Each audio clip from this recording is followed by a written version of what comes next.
All right, Pure Boys back again. Bam, bam, bam. You know it, you love it. It's the Pure Boys. I'm Zachariah Ty Bryant. And I am Jonathan Taylor. Yay. And we are back to talk about our favorite Christian movie. It's one of our favorite. Yeah, it's the best one. It is not, but it is certainly one of them. This week we're talking about the what was the guy's name? Marcus Garvey? Great. Mark Cuban, yeah. The Mark Cuban classic, Missionaire. I thought you were going to sing some of the theme song from Missionaire. Missionaire, get your wings and fly, suck your wings and dings. It's Missionaire. Suck your dick, get high, spread your wings and fly. I think you meant dink, sir. I did mean dink, yeah. Suck your dink and fly. There we go. Now we're G-rated, baby. That's right. High. We're getting rid of that explicit rating on YouTube and on Apple Podcasts. Get it out of here. This isn't a show for daddy. This is a show for the Pure Boys. Yeah, it's a show for everyone. Before we get too deep into the show, though, we need to recite the Pure Boys prayer the way we start every single episode, at least within the first 5 minutes. Yep. God bless our podcast. God bless all podcasts. I love you. That was our best one yet. I've learned that I have to be a little ahead of you.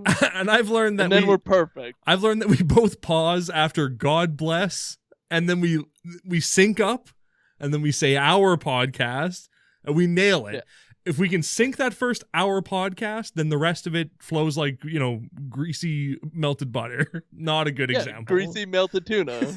Exactly. Delicious. What kind of sandwich did you get for lunch today, my dude?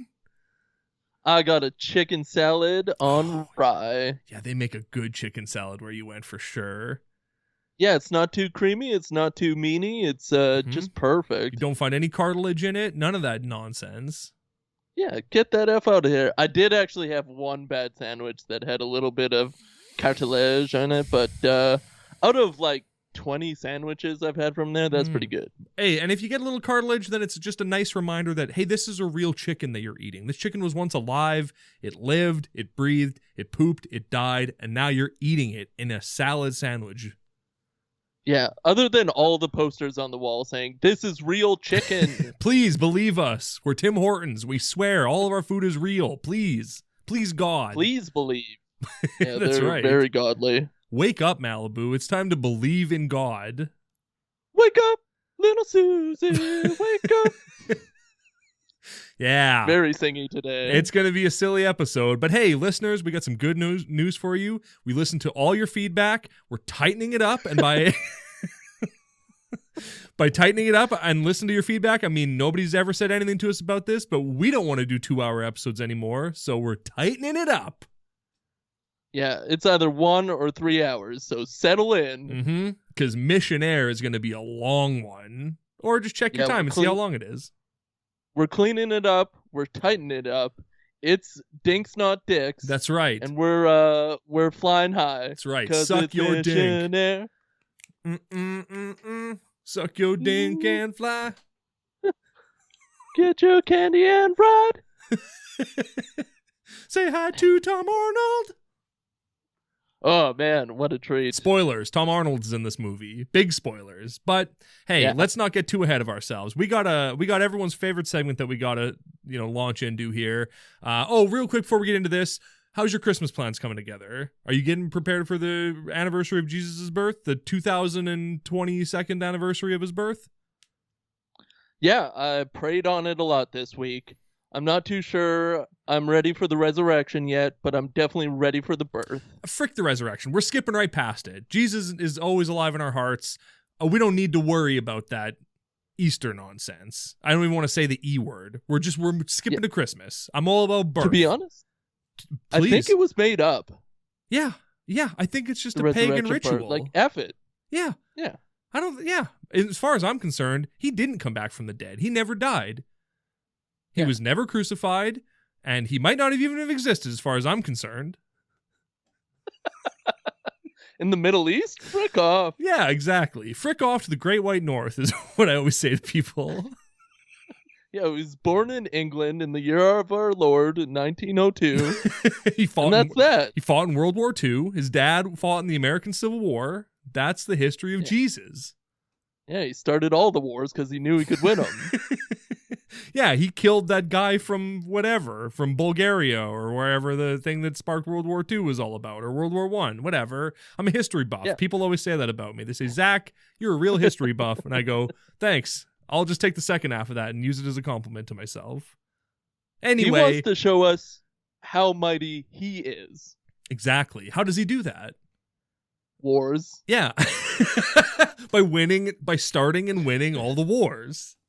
Yeah. He's a cool all right, guy. Now we got that settled. Exactly. Jesus shows us how mighty he is by starting and winning all the wars. I can't wait for Christmas. It's going to be dope, as it always is. Yeah, we love it. Pureflix, hit us up for a sponsorship. We'd love to shill for you.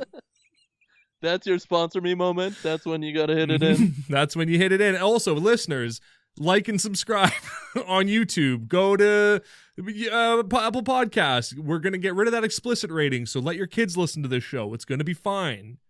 And then give us 5 stars. You want to see a movie where Jesus is all like greased up and in World War II just with his robes, killing them Nazis and the British? I'd love to see a scene where he sticks the barrel of a gun through his stigmata wounds in his hands and goes like, says some cool line about like, crucify this, and then just shoots a Nazi right through his smug Nazi head. This movie we're watching this week isn't about Nazis. Or war. No, it is about war. Well, I mean, a culture war, I guess. Yeah, between these rich, smug Americans and these dirt poor, bad hombres down south. Yeah, a bunch of Zane lawns, as far as I'm concerned. Pretty more Zane lawns. But before we get into Missionaire, we have to do everyone's favorite segment. The Kevin Sorbo Tweet of the Week. Oh, I should turn Kevin it down. Sorbo had a lot to talk about this week. Hang on, it's so loud. But I picked this one out of the hay. Yeah. It's, if you cancel Dr. Seuss, you may as well cancel all of Disney. Oh, I thought the way you were reading it, it sounded like it was going to be a Dr. Seuss type rhyme. If you cancel Dr. Seuss, you must cancel my caboose. Like, don't do that, Kev. Maybe we should tweet at him. Maybe we should. Hit us up on @PureBoysPod on Twitter. Send us emails to pureboyspod@gmail.com. Send us...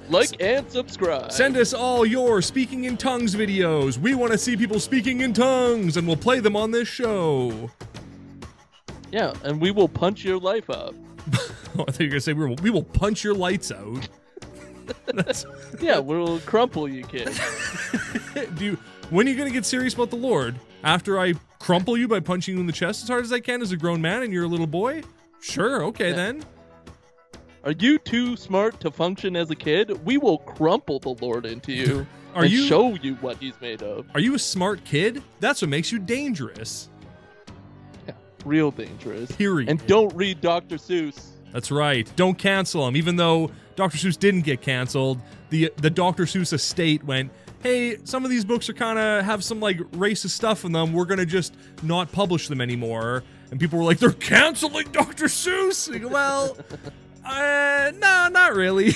Like, Green Eggs and Ham is still there. That's fine. And Hop on Pop and, you know, whatever the other ones are. Oh, The Places You'll Go and whatever.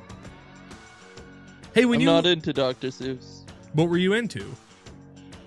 I was BDSM? more into, like, flags. Like, what do you mean? America. Oh, okay, sure. The Stars and Stripes forever, yeah. Like, not other flags. No. Did you have penance at all when you were a kid? No, I never had to do God stuff. No. I mean, like, like when I was a kid, I had penance. Yeah, penance, not not penis. Pentance? The Pirates of Penis is what I'm trying to say.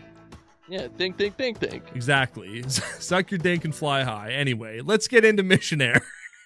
You don't want to talk about pennants for... Look, I had them all over the place. I had a pennant of the Toronto Blue Jays 1990 ? World Series win. I don't remember when it was, even though I had the pennant. And I didn't know or care about baseball. And I was probably 4 years old when they won the World Series. And for some reason, I had a pennant of it. And that's the only. And also, I have a signed Gravedigger pennant from when you and I went to go see Monster Jam. And we met the driver of Gravedigger. And we got him to sign a pennant. Did that happen? Yeah. You don't remember? I think I blocked that out of my life. You don't remember going to the pit before Monster Jam 2007 or 8 and meeting the driver of Gravedigger and going around in the pit that was just full of kids, and then two very high grown adults walking around getting pictures in front of monster trucks? You don't remember that? No, I don't remember the precursor. I remember sitting there and being very disappointed at the scale of the event. Like, I wanted the big monster truck experience. Oh, man. But they're in a little hockey rink. You and I have very different memories of that time, because I remember loving Monster Jam. I remember having the time of my life at Monster Jam. I really didn't like leaving the house at all, and had a very skewed view of going out and doing things back then. Yeah, that's fair. Don't do drugs, kids. Or do them. Do them for a while and then, change your ways or whatever. Yeah. Do whatever you want. Jonathan Taylor says do drugs. Zachariah Ty Bryant says don't do them. Or do them. Or do them if you want. Whatever. I'm not your friggin' dad. I'm not your family man. All right? Cut me some slack. I certainly don't live in Malibu. No. Oh, God, I wish I did, though. I would love, more than anything, I'd love to surf. Anyway, what we're talking about, Missionaire. Johnny. Are we? Yeah. We're talking about the movie, the 2014 classic, Missionaire. Fred is dead.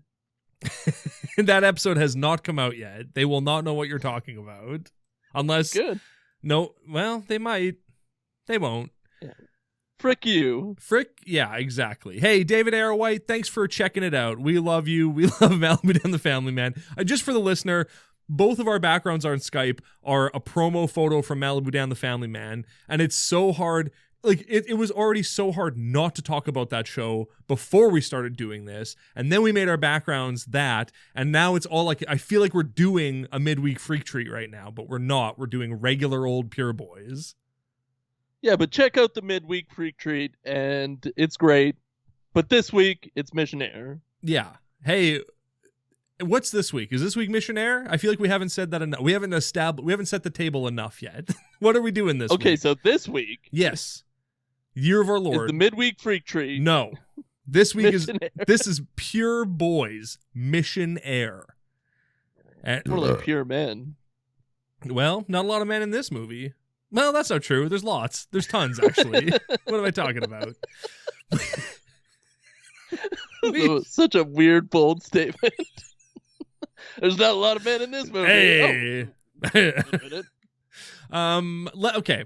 Before we get into this movie, I should have told you this off air, but let's save the big reveal for who is in this movie till closer to the end, till that character enters the movie. I don't want to blow our load. Listeners, it's not Tom Arnold, if you can believe that that's not the exciting cast member. There's an even more exciting cast member than Tom Arnold. But let's save it until that character joins our story. Yeah. Okay. I'm totally down for that. I don't know exactly who you're talking about. I think I know. Maybe we'll chat off screen. I'm talking about Gigi Rice is who I'm talking about. Don't spoil it. Gigi Rice is in this movie. Okay, do you want to do the summary of this frickin' movie? Oh, I don't. I mean, I don't. I didn't really like this movie, so yeah, I hated this movie too. Oh, okay. Well, you watched it twice. I watched it once, so you know it better than I do. It's true. Mm-hmm. Okay.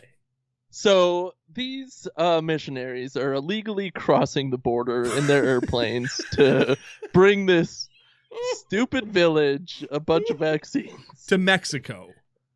to Mexico, crossing international borders illegally. Yeah, skipping customs. So, the little kid's in love. The wife is the bush pilot. They spread a little love. This is really good. Yeah, it's great, isn't it?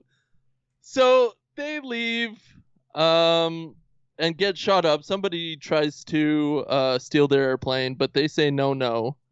And John Panetta's with they them. go back. And they say, give us your plane. And he says, I say, nay, nay. They say, give us your plane.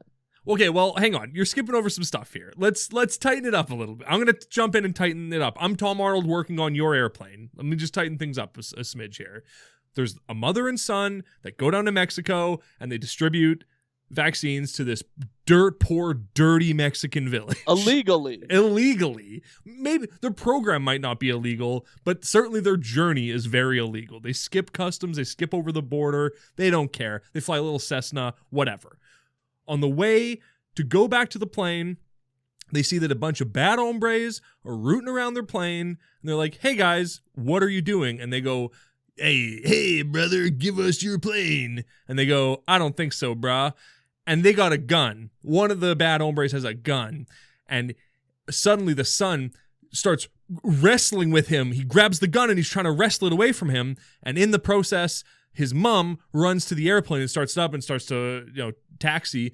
And then while he's wrestling with the guy with the gun goes off, shoots one of the bad hombres, and then we find out later kills that guy.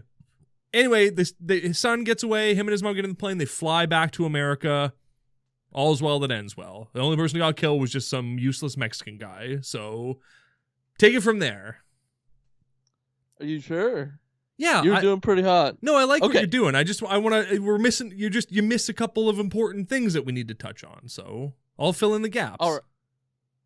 So they go home. They don't contact the police. No. They slough it off, and the dad eventually has a heart attack.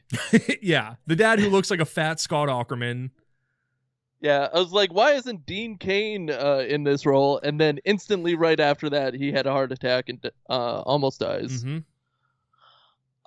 Back in Mexico, we found out that the little weak Pablo was the brother of this big gangster guy, and he is upset that his brother dies and wants blood revenge. Mm-hmm. Debt. So debt must be paid. Yeah. Then they hire somebody to kidnap the daughter of this family that was giving vaccinations. That's right. And daughter of missionaire. Yeah. Then he does. Yeah, then he kidnaps the girl. Yeah. They find out about the kidnapping, so they fly into Mexico, and they have a standoff. Bada boom, bada bing. That's about it. Yep. There's a lot of stuff in the beginning, and then it just, nothing happens. Yeah. I remember watching the end of it and being like, how are they going to wrap this up? How are they going to come to a solution here? Because... Oh, nice. The image just popped up. So, I mean, what is there to say about this movie? Paul Rodriguez is in it. He's great. He plays some corrupt Mexican cop or a politician. It's never clear who he is. He's a general. He's the local policeman. He's a little crippled. And he's the father of Marisol, the sweet little Mexican girl. And he's a cold-blooded murderer. Yeah, I think there's kind of allusions to him, like he used to be in the gang that Jefe's from. Yeah, something like that. Or he's got a dirty, shady past anyway that he feels like he can't be forgiven for. And his daughter, who we find out doesn't live in the village, but is or maybe does live in the village, but is only there to bring Christianity to these heathens that live there. She's like, Daddy, Poppy, it doesn't matter what you've done. God will forgive you. And I'm like, I mean, if you cold blood murder a guy, that's going to be a pretty big ask from God, I think. Yeah, Peter at the gates is going to be a little questionable. Yeah, he's going to be questioning you. Why did you cold blood murder that guy? And they'll go, Well, he was going to murder. It was Mexico. How do you know it's Mexico? Sepia tone. There's a light sepia tone over everything in Mexico. That's how you know. Yeah. So, I mean, the bush that they kind of filmed this little village town. I've never been to Mexico. Okay. Have you ever been to Mexico? No. Down deep? I'm too scared. Me too. I look like I'd be worth too much ransom. Yeah. And here's the other thing. If I go down to Mexico, I know they're gonna find me on the border with my head chopped off and my dink chopped off and shoved in my mouth, and that's how they're gonna find me. Real cartel that's style what you stuff. hope for. Well, yeah, of course. Since I was 15, I've been trying to get my dink in my mouth. Are you kidding me? Beer flakes. Like I didn't want to judge. I didn't want to judge this bush, but it did not look like Mexico at all. No, it looked like Southern California. And you know how I know that? Because all the license plates were California. Even the ones in Texas were all California. But this film was entirely shot in Texas. It's oh, at was the end it? Of the credits. Oh, well, I guess I'm a dumb idiot. Sorry. Thanks for making me look stupid on this show. You're welcome. Either way, I don't live there. I don't know what they look like. That's the number one thing. You don't know what they look like. I don't know what they look Absolved. like. Thank you. 10 Hail Marys. Here they are. Hail Mary full of grace. Help me win this stock car race. So I don't know what the hell we're talking about here. So this movie definitely had a bit of a budget behind it because there are multiple shots of an airplane flying through the sky taken from another airplane that was flying above it, and it's not cheap to rent airplanes. So I'm already very impressed with the way they threw their money around for this movie. Oh, yeah, there was cash on set for sure. Mm-hmm. Well, especially once we reveal who plays the guy who kidnaps people, who can just seamlessly transfer from one side of the border to the other, no problem. And, who can blend in like a chameleon no matter where he is. You're going to love once you find out who this guy is. Not yet, though. Yeah. Yeah, the border is a non-issue throughout this entire movie. People just fluidly go across no matter what, which is probably why we need to build the wall. All right, well, you heard it here first. This is not a political podcast, but Jonathan Taylor is advocating for finishing the wall, and I'm not. Yeah. I'm going to go on record as saying I don't support the wall. It's terrible for wildlife. That's JTT to you. Yeah, I thought you said that's G. Yeah, that's G. Build the wall. That's G. So how did you feel about Marisol and this young Mike kid? Right. So Michael is the son of Gigi Rice. Him and his mom are the ones who are in Mexico. They're the missionaire. Michael wants to be a Marine, which is a plot that is, I think, only there so that when he says things like, I'll go do recon, you don't go, oh, come on, man, what are you doing? You're like a child. But he's got a little schoolboy crush. Well, I don't know if he does, but Marisol, who I have in my notes for half this movie as Marissa, until later I went, oh, they're saying Marisol. Marissa has a huge crush. Marissa is Paul Rodriguez's daughter. She's the woman trying to bring Christianity to these heathens, and she's a little cutie. She's a little Latin cutie. Yeah, I think the infatuation goes both ways. Probably, yeah. But she gives him a big old sloppy kiss on the cheek at the beginning of this episode, which is not cute when you're 20 years old. It's not like... Right? It's like, I've got a dink. Yeah. You're right. I'm right, yeah.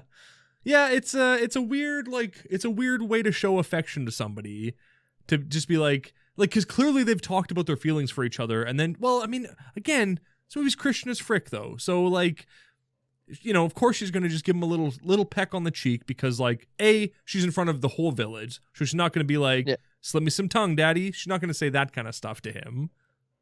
Well, they're slipped in the back, trying to fix this bike of hers. I love how motorcycle. I love how she gets him there. She's like, "Hey, can I tell you something over here? Can I go tell you something over here?" And he's like, "Yeah, all right, that sounds good." And then they go behind a building and she's like, "My dirt bike doesn't work. Can you fix it?" And he's like, "Oh, what am I going to do with this raging hard on?" Yeah, you got to get these magnetos. Is that what they are? Something. But Some wires. I love that he's like, "Well, yeah, we can bring you these things. We can bring you these magnetos, but I'm not ever coming back here. So it won't be me bringing them to you because I'm joining the Marines. You hear that? Semper Fi, Marisol." Yeah, I think this just sets it up for the next scene where the gringos, the banditos, they call them, I think, try to take their plane. Oh my God. This scene had me... The anxiety and the tension was at an all-time high during this scene because, like, you don't know what's going to happen. Well, you can probably guess, but, you know, the dude's got a gun. He's got like a rifle. One of the banditos, the one who looks like Taika Waititi, like Mexican Taika Waititi. He's got a gun. There's another guy and then a third guy. And somehow this young boy and not even I guess his mom decks one of the guys. But the two of them somehow overpower these three desperate banditos that are armed and get away from them. It's a little silly. Yeah, he is going to go join the Marines and therefore is able to take on 3 Mexicans with guns. Yeah, this string bean of a guy. I don't know if you can use that term anymore, but that's what he is. But anyway, he grabs the gun goes off, shoots one of the guys in the guts. Then Michael, the kid, gets a hold of the gun and like knocks Mexican Taika Waititi down, points the gun at him, and delivers the best line in the movie. Maybe the best line in any of these movies that we watched so far. Do you want to deliver the line? "You're lucky my mom's pro-life." Yeah, with a barrel of a gun, a hot barrel of a gun pressed against a guy's head. You're lucky my mom's pro-life. You would murder this man? What the hell? Also, like, you just saw another guy get shot. Like, and a kill shot. Like, he was shot in the belly, and that's not good in a first world country. That's not good if you're right outside the hospital and you get shot in the belly. You don't want what's in your guts mixing with what's not in your guts. That's not good. But yeah, whatever. He doesn't care about that guy. It's a terrible slow death, too. Like, it is... It's not fun. No. Jefe's brother suffered is what we're trying to say. Yeah. Yeah. Little Pablo. Is that his name? Little Pablo? His name is Pablo, but he looks like a really scrawny, weird little dude. Yeah, that's true. He was probably dying before he even got shot, right? Like, let's face it. He wasn't getting proper nutrition, and he was just maybe a little anemic, and then, I got shot in the gut, and that was that for him.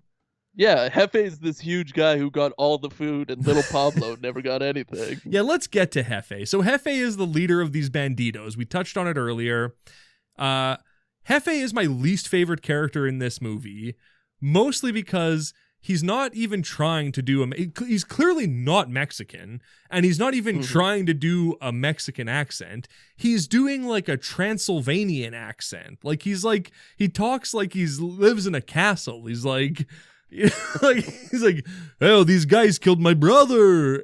Like, it's just such a weird voice that he puts on. I hate it. I don't like Jefe at all. I think he's in like a lot of stuff too. Like, he's a pretty seasoned actor. I think he just gets hired because of his stature. And he's like, guy. He's a seasoned actor in that he plays security in a lot of movies. And that's it. Like, security. He's in a lot of movies as security guard 1. That's his main role that he plays. This movie, he has a name, kind of. It's Jefe, which is more of an affectation, I think, or like a sign of endearment. I don't think... Is Jefe a name? I thought that was like I think it means boss. Oh, okay. That makes sense. Yeah. I don't know. What else? Oh, yeah. When the mom and son make their escape, somehow her wallet falls out of the bag. I don't know how that happens, but her bright blue wallet falls out of the bag. So these hombres have this wallet with her ID. That's how they know that they live in Texas, just on the other side of the border, and they know where they live now.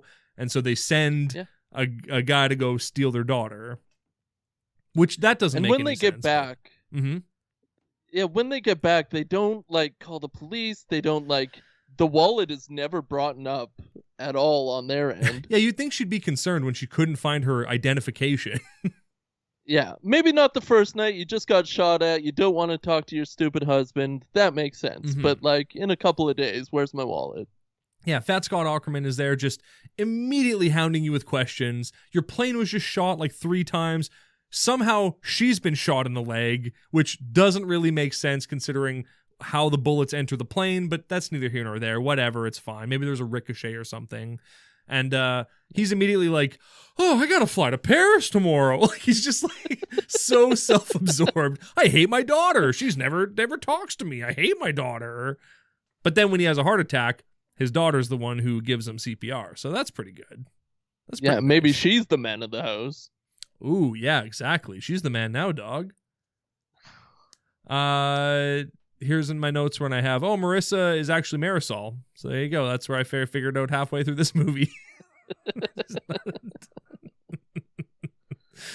We should also mention Tom Arnold is in this movie. Tom Arnold plays Johnny, who is a mechanic at Missionaire. He like works for their like little tiny, bush pilot program. There's like a cowboy who hangs out with him who has Down syndrome and like loves being in planes. And then at the very end of the movie, we find out that that's just his son. And it's not really important. It's just like, yeah, sure, he's got a Down syndrome. Johnny and Buster are busting it up the whole movie. Yeah. And then they're having fun. They're giving you some real laughs. And then at the end, he's like, Johnny's just like, oh, aren't we the best son? Yeah, we are, Dad. I love you, Dad. I love you, son. Where did this come from? Mm-hmm. It makes me think that Buster is Tom Arnold's real actual son. Yeah, I had to look that up. I don't think that's the case, but who knows with names in Hollywood. Mhm. Hollyweird. Mm-hmm. Is that boy's last name Barr? I don't think so, no. Okay, well then. I don't know then. But I'm also disappointed that the Buster, the cowboy with Down syndrome, doesn't ever get to shoot anybody. I was really thinking that like he would save the day at the end. He'd be the guy who shows up and just shoots that bandito, but no such luck. That would have been sweet. That would have been some real conclusion to this whole thing. Mm-hmm. So the morning after mom and son return, all shot up, Matt, who is her husband, has to fly internationally, so he's heading out to the little bush plane that's going to take him to the airport, and he has a friggin' heart attack. Like, just totally crumples. His heart gets crumpled, and the daughter who hates him gives him CPR, brings him back to life, wakes him up inside. That's pretty cool. And the result of that, though, is that he gets fired. Totally fired from his job, which... like, I could see how they'd be like, well, we don't want this guy who had a heart attack to fly internationally anymore. But they even mention in the movie, his wife is like, well, you could still teach in the simulator, which, yeah, he could still do that. Why would they fire him? It just doesn't make any sense to me. But they do. They can him. Well, I think they ground him. Like, no, they fire him. Did they, though? Yeah, they ground him initially, and then, like, the next day, they frickin' fire his arse. Is that what's in the letter? Yeah. The long shot of the delivery man coming in. Yes, that's what's in the postage that's sent to them. Is you're frickin' fired, Matt. Clean out your locker at the club. You're fired. Good riddance, though. Agreed. Yeah. Yeah, you don't need that anymore. No. All these fake Mexicans go see Paul Rodriguez to hire someone. They're like, hey, they're like, hey, brother, we need you to send someone up to Texas and kidnap a woman for us. And he's like, I don't want to. Paul Rodriguez, like, is doing a realistic accent, I would imagine. Like, Paul Rodriguez just sounds like Paul Rodriguez. Yeah, he's a true blue Mexican. Yeah. And so he's like, I can't do that for you guys. And they go, all right, well, we'll do it ourselves then. Well, Paul Rodriguez hooks him up with Jason Kennedy. Oh, bro, what are you doing? You just totally, A, revealed who was in this movie, and B, butchered his name. You tripped and totally blew the delivery of who the big reveal is. But yes, for the listeners, Jamie Kennedy plays the guy who goes and steals the daughter. Great. This episode's not coming out. We're not releasing this one. I quit the show. It's going bad. Nah, it's going fine. Whatever. This is our first time trying to tighten it up. Milk. We're just trying to tighten it up. That's all. We're not doing an excruciating scene-by-scene breakdown. So we're just kind of floating in the ether trying to figure everything out. I can't stop thinking about Malibu Down the Family Man.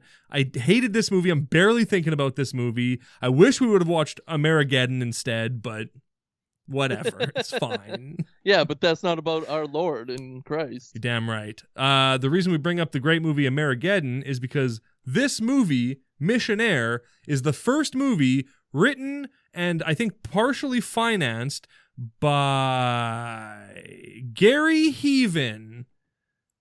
Pause for applause. Everybody knows who Gary Heaven is?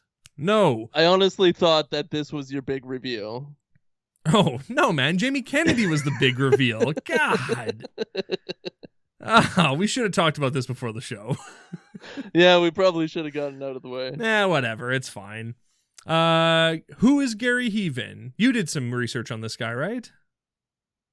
Yeah, he is the man, the myth, the legend behind Curves International. Mm-hmm. If you remember the song This Little Light of Mine, then you've seen Curves commercials of overweight middle-aged women just doing, chest curls and doing flies and stuff in a safe, busting nuts, a safe women's-only environment. One of the biggest gyms in the world at a time. Now, not so much, but certainly at a time. The story of Curves is very weird and funny in that him and his wife, Diane, started it in the 90s. It blew up and had so many locations worldwide. They sold the gym to some company and then it just collapsed, completely collapsed in on itself. It went from having thousands of locations in the States to having 30 locations. It just overnight, the whole gym just collapsed. It was a terrible ending to a beautiful story. Maybe that's why he believes in God now, is because he got out just before the collapse. Well, he believes in God because he went to jail and then he found God in jail. That's why. Oh, as many billionaires do. Mm-hmm. And so now, with all of his money from selling Curves, him and his wife do pretty dope stuff now. I don't want to hate on this guy because, he does do a lot of charitable stuff. Missionaire is, sort of based on their life, kind of. In a way. They do a lot of, they deliver a lot of charity and a lot of, food and goods to Haiti and to places in India and a couple other places. But Haiti is the big one where they've been shuttling, supplies and doctors in and out of Haiti for a long time since the earthquake. And then they were bringing orphans back to get medical treatment. And Obama was hey, I don't do that anymore because kids could get kidnapped if you keep just taking kids out of countries. You can't just do that. So now they don't do that anymore. But they fly big cargo planes full of supplies into ravaged areas to help people. So, big shout outs to Gary Heaven. You also wrote a pretty trash movie, and Amerigeddon also looks pretty trash, and looks like pure propaganda. But, you do good for the kids of Haiti, so right on. Good for you.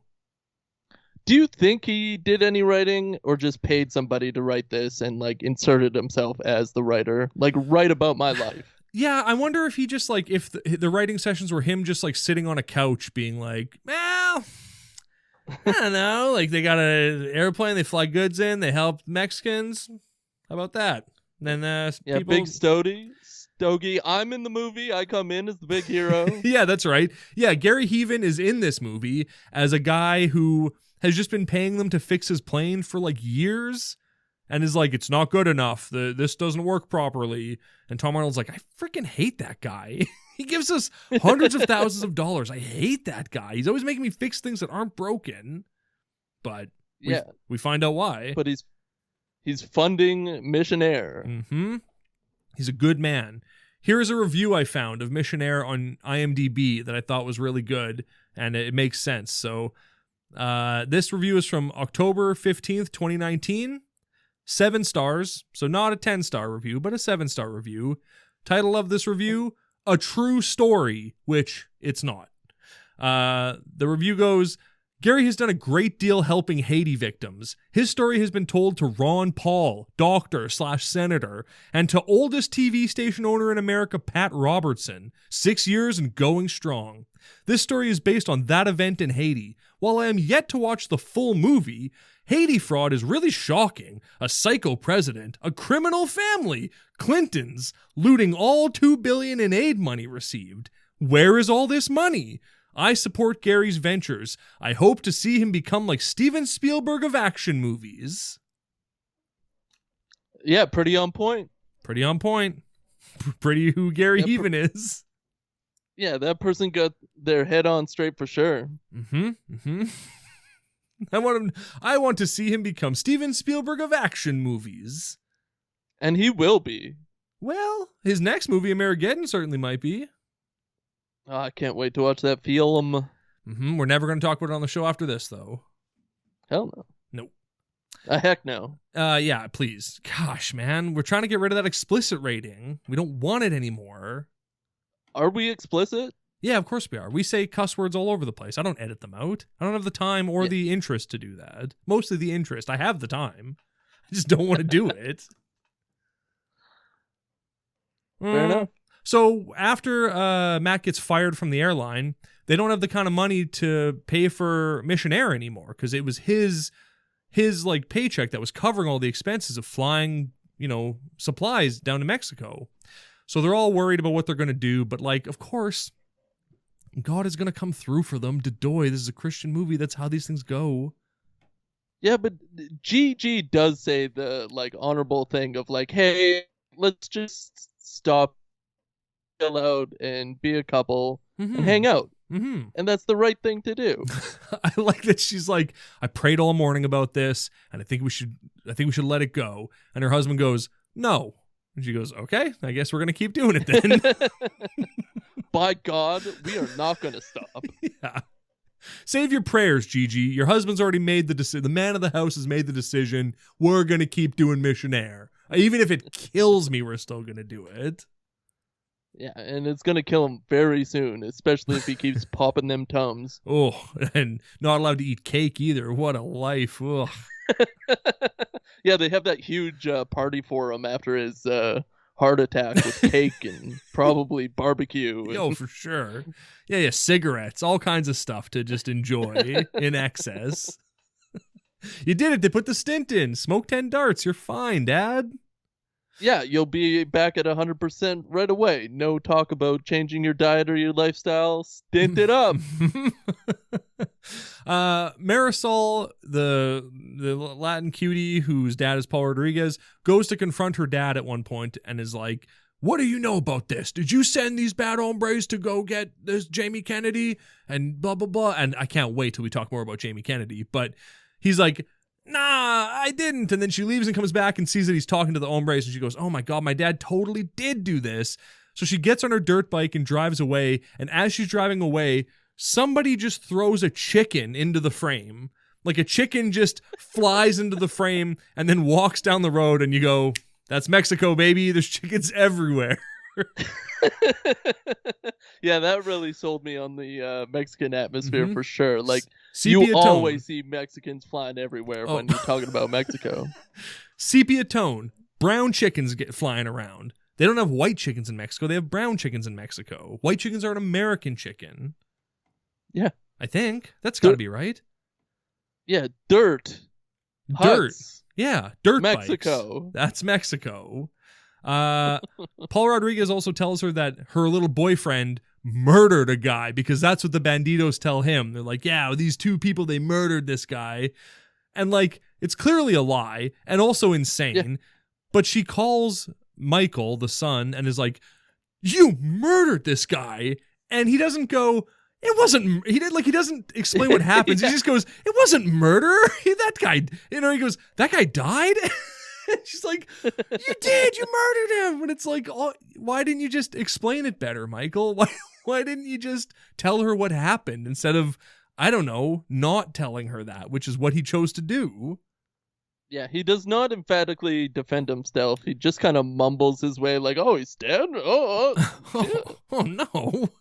And so she says, I never want to see you again, which the next time she sees him, all that's forgotten. It's all forgiven. It's fine. Yeah, she kisses him on the teeth. Kisses him on the teeth? Yeah. Yeah. It would have cheek. Oh, it would have been nice if when they had their first kiss in this movie, if they clicked their teeth together and you heard it and they were like, oh. They both had braces and just got stuck together.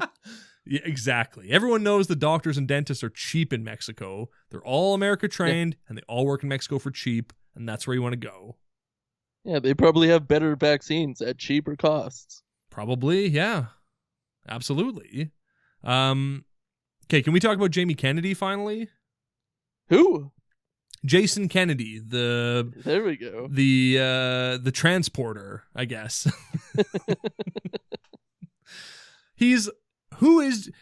Okay, I have a theory about Jamie Kennedy in this movie. I think he agreed to be in it as long as they didn't show his face. Yeah. Because anytime you see him, first of all, he wears a big black cowboy hat, which means that his face is covered in shadow all the time. And you can only ever see his mouth or close-ups of his eyes. You never see his full face fully revealed. It's always shrouded in shadow in some way. To the point where when he goes to kidnap the daughter who works at a diner, when he goes in, sits down at a table, and the light bulb above his table pops and goes out. So he's just sitting in darkness when she comes over to take his order. Yeah, I feel like it's a mix of him not wanting to be known as being in this movie and them trying to have this like cool, shady character, but it really doesn't come off like that at all. What do you mean? He's super cool. He drives a Mustang. He has a toothpick. He's perpetually chewing a toothpick. It's pretty cool. Yeah, the toothpick is pretty cool. You can't really deny an oral fixation like that. We all got him. There's a nice moment when he's in the diner, and like the daughter's like, what would you like to drink? And he's like, oh, give me a coffee. She goes, okay, I'll leave the menu and give you a moment to read it. But again, he's just sitting in darkness. Like he couldn't read the menu if he wanted to. He's just sitting in pitch black. Yeah, but he already knows what he wants because he's a cool ass character. Exactly. What does he want? I think he orders the club sandwich. Yeah, turkey to club. go. Turkey club. Hey, can you make that sandwich to go? I gotta kidnap you. We don't actually see the kidnapping. We just see her in the car tied up screaming.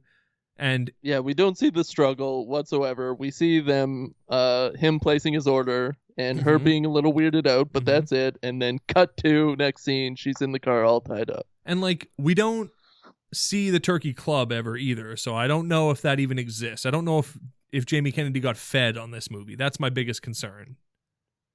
Yeah, they really should have showed a shot of him while he's driving, just like chomping into that turkey club. Or using that toothpick to pick out some bacon and turkey out of his teeth. Being like, that was a hell of flick it on the camera. That was a heck of a turkey club. Thank you, dear. Sorry I had to kidnap you. Real 3D aspect to the movie, I think, would have paid off real well. I love that she's just bound and gagged in the passenger seat, and he's just going to drive into Mexico like that. Like, doesn't put her in the trunk, doesn't even try to make it look like she's not being kidnapped. Just, I'll just drive across the border. No one will know or care. Yeah, he probably goes off-road or something and just drives through the desert. In that Mustang? Are you kidding me? That's crazy. You're kidding me. Maybe it's all jacked up. It's going to be all jacked up after he drives off-road in the desert. That's crazy. That's a new Mustang. Bad continuity on my part. That's okay. What else can we say about this stupid, crappy frickin' movie?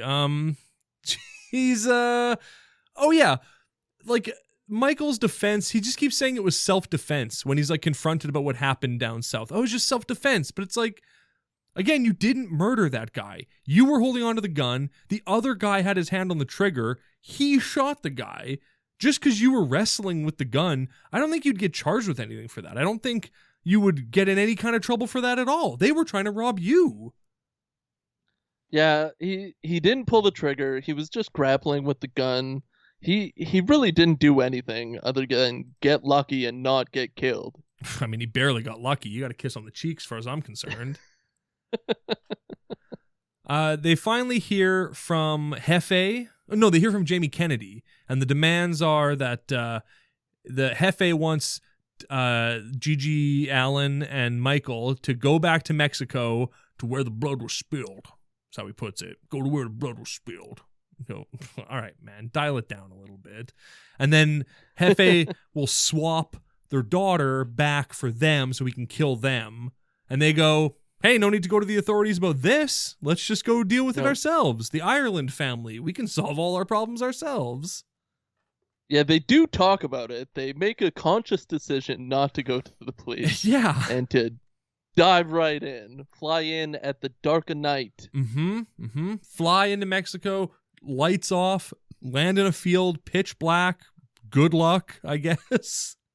Wreck their landing gear in the process, but that doesn't seem to be a problem.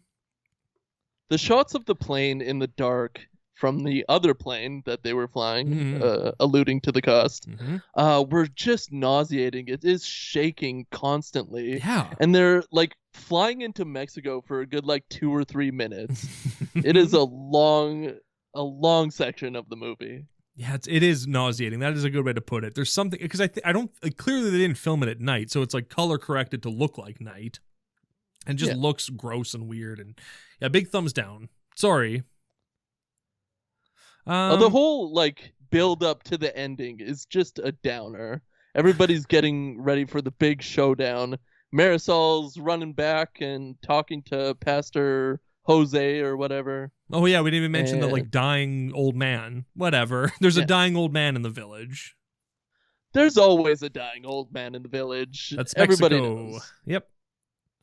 But the family just again, Jamie Kennedy makes no mention as to how many people they can expect, what they could even expect when they go down there.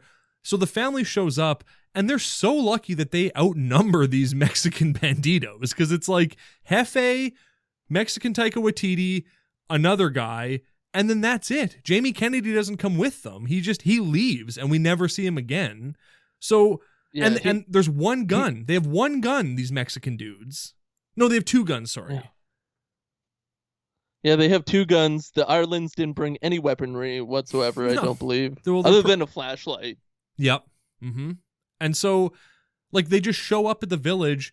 The bad guys show up at the village with the daughter, and they're like, okay, give us the mother and son so we can murder them. And they go, oh, what are we going to do? It's you had a whole flight over to figure that out. Why? You didn't have any plan at all. You didn't even try to surround them. You didn't enlist the village to help you. That's a solution. There's 50 villagers. Why didn't they just rush them with spears and clubs and stuff and beat these guys to death? It baffles the mind to me. Instead, they just, God will provide. They did tie the broken plane to a tree for no reason at all. Yeah, and they tied Tom Arnold to the tree to be you got to fix this plane. But instead, luckily, Paul Rodriguez grows a spine, shows up, and murders the banditos. Just straight up shoots them all. Yeah, cold-blooded, one-shot kills all of them. And you go, okay. And as he's killing them, Jefe gets a shot off, and you think he kills Paul Rodriguez, but immediately Paul Rodriguez is oh, I'm fine. He falls down and is I'm okay. Okay. Yeah, I'm good. I can do my lines. Don't worry. Yep. No, don't worry. So he shoots the vampire, the Transylvanian Mexican, but nobody ever checks to see if he's dead. He's still got bullets in his gun. He's just laying on the ground as far as they know. He could have just popped up and shot them all. I don't know. Just sloppy ending. And the villagers that were just hiding in the bushes for safety right there totally could have caught a stray bullet. Just come all in and yay, everything's solved. Yeah. But it's where were you guys 10 minutes ago when you could have just surrounded the village could have risen up and chased these banditos out. They didn't even have to kill them. They could have just intimidated them and backed them down. They didn't have any backup. We've seen the Mexicans' crew. It's 3 guys. It was 4. It was 5. One got shot by his teammate. Jefe shoots another one twice, shoots him in the foot, and then later on shoots him and kills him for no reason. And then there's just 3 guys left and 50 villagers. It just dumb. Bad movie. Yeah, the Thumbs villagers down. could have came in one by one and been like, I'm Diane Ireland. I'm Diane Ireland. I'm Michael Ireland. I'm Marisol. No, I'm Marisol. So then all's well that ends well. They get their daughter back. Just some Mexicans are dead. Who cares about them? Doesn't matter at all. Moving on. The family flies back home. Missionaire is still totally boned, though, except they get a little visit from Mr. Gary Heaven himself, playing a guy whose name isn't Gary Heaven, but it is. It's pretty much Gary Heaven. He shows up. I was also mentioning they took his plane that he's always getting fixed. They took his plane to go to Mexico. Yeah, just stole his plane out from under him. Didn't give him a hey, what's up? Stole it, and he goes, that's fine, I don't care. Here's a check for $10,000. Keep your business open, and I'll give you a check. Apparently that plane's trash. They don't really mention how they get back or anything. They don't say that they can fix the plane. It was just like a landing issue, too. It's just scrapped, and then they get a new plane. Yep, of course they do, yeah. Well, you mean their plane? Like the Ireland plane that they stole to go into Mexico the second time. They wreck the landing gear, but then it's fine. Yeah, it's no big deal. Yeah. They got Tom Arnold, though. He's good. He can fix anything in the dark with no tools. Fix the magnetos. Exactly. To put new spark plugs in. So Gary Heaven gives him a check for $10,000 and says, I'll give you a check for $10,000 every month till you get forever, which sounds nice, but that's only $120,000 a year minus tax. Yeah. So, and that's all the money they have coming in. I don't think that's enough to run an airline like that. I don't think that's even enough to cover fuel and stuff like that, let alone supplies. I'm sure fuel in that brand new huge plane. I said to Megan before the check amount came up, I'm like, this better be $1 million. Mm-hmm. And then it came up and it was $10,000 and we had a big old chuckle about that. Yeah. And then he gets him a new plane too, like a big cargo plane, which is definitely going to suck that $10,000 up a month. Again, that's one trip, it's done. And that's not even including supplies, vaccines, food, all of that stuff. Missionaire is still going under. Like, for sure it is. But it's done. But at the end, the family's all flying down to Mexico in the big plane. The daughter pops out of the back pops into the cockpit and is like, hey guys, instead of going to college, I want to take over the family business. And her parents laugh and go, haha, no, you have to go to college. And I thought, with what money? They don't have a job. This Gary Heaven gave him a little bit of money. How is she going to go to college? Riddle me that, movie. And they never do. I guess she works at a diner. Maybe that's enough. I don't know. But bingo, bango, bongo, back to the jungle. Off they go. Yeah, God's got their side. He'll pay for Christmas and everything. Exactly. Yeah, when something is out of your hands, that's when you hold on to God the tightest, is what they say. That is what they say. That is what they say. Johnny, what did you think of Missionaire? How many bloody crucified Jesuses on the cross out of 10 would you give this movie? I'd give this a solid 6. All right. And how about you, Zachary? What would you give this out of 10? Well, it's Zachariah, but I'd give it a solid. Are you sure? Yeah, positive. I think so. That was what my parents named me when I was born out of my mother's womb. Ooh. I'd give this movie a solid 3 Jesus on the cross out of 10. It sucked. I would not recommend this movie. It's not religious enough, and it's not over the top enough. You get excited when the guy says you're liking my mom's pro-life, and you think, oh, there's going to be lots of fun stuff like that. That's the only time. It's the only cool thing you get. Cool seeing Jamie Kennedy. Cool hearing a Transylvanian Mexican accent. That's about it. Yeah, I kind of like the intro, the opening credits. There was no cold open or anything like that, so that kind of reminds you of like movies in the 90s. Missionaire, get your underwear. All that. Mm-hmm. And then, like you said, the pro-life line is great. And I was really looking forward to more info like that, but it just kind of gets flat. The heart attack scene is kind of cool.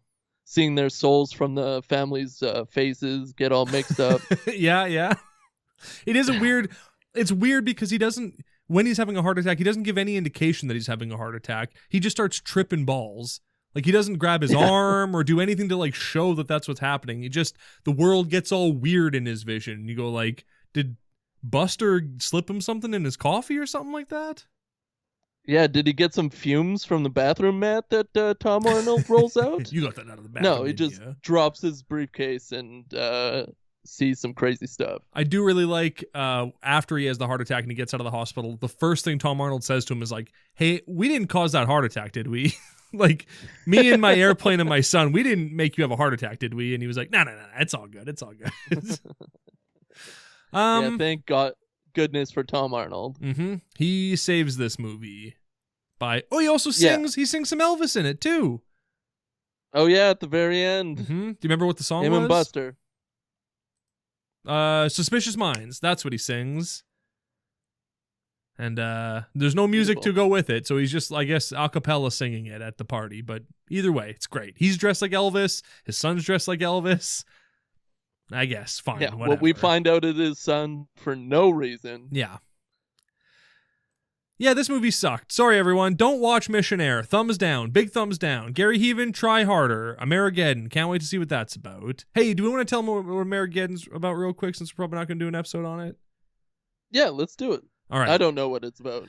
It is about the government. The government launches a secret attack on America by exploding a nuke in outer space and like killing people, and they use that as a false flag attack to get the military to steal weapons from the people of the country. It could really happen. Oh, holy Jesus, I love you. I love you. We love you. We love you. This is the last episode. Judge thee hath in hate pretended.